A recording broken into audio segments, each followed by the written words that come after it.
En 2020, Nicolas Sarkozy est devenu propriétaire, associé avec son ami Stéphane Courby, du château d'Estoublon, un grand domaine situé dans le sud de la France et réputé pour son huile d'olive et pour son vin. Mais ce projet leur rapporte bien plus de problèmes que prévu. C'est un investissement qui normalement vaut le coup. C'est la raison pour laquelle en 2020, Nicolas Sarkozy, ainsi que sa femme Carla Bruni Sarkozy tombée amoureuse de la région et du château, s'est associée à son ami Stéphane Courby, fondateur de Banijay Group, pour acheter le château d'Estoublon, ancienne demeure des comtes de Provence située dans les Alpilles, très connu pour l'huile d'olive et pour les vins qu'il produit. Carla Bruni est d'ailleurs l'ambassadrice du Rosé Rose Blood.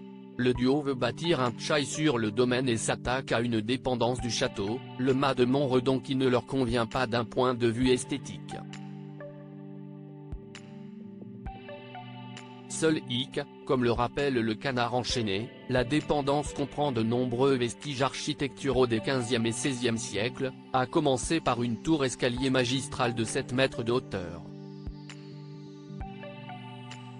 Souhaitant modifier la structure de cette dépendance, Nicolas Sarkozy et Stéphane Courby déposent un permis de construire qu'ils se voient refuser, le projet pouvant porter atteinte aux monuments historiques et aux abords du domaine d'Estoublon situé dans la ville de Fontvieille.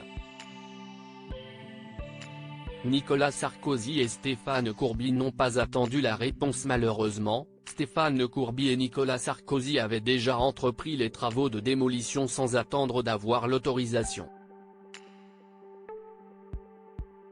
Conséquence, la mairie de la ville est en colère et décidée par les deux hommes de plaider l'accident de chantier n'est pas vraiment passé du côté du maire Gérard Garnier. Ce dernier indique qu'il n'avait même pas déposé de permis de démolir. Une solution trouvée mais pas honorée après d'intenses discussions, Nicolas Sarkozy et Stéphane Courby acceptent de reconstruire à l'identique le mas de Montredon. Mais malheureusement, la remise en état n'a jamais vu le jour, précise le Canard enchaîné. Un procès-verbal d'infraction a même été adressé au procureur de la République de Tarascon. En attendant, le maire est formel, il ne lâchera rien, quoi qu'il dépose comme demande de permis, dans l'attente de la décision de justice, je ne bougerai pas. Et ils le savent. Ils ont fait une grosse connerie en démolissant. Ils en paient les conséquences. Ils risquent une lourde amende. Ou comment une affaire de vin peut tourner au vinaigre.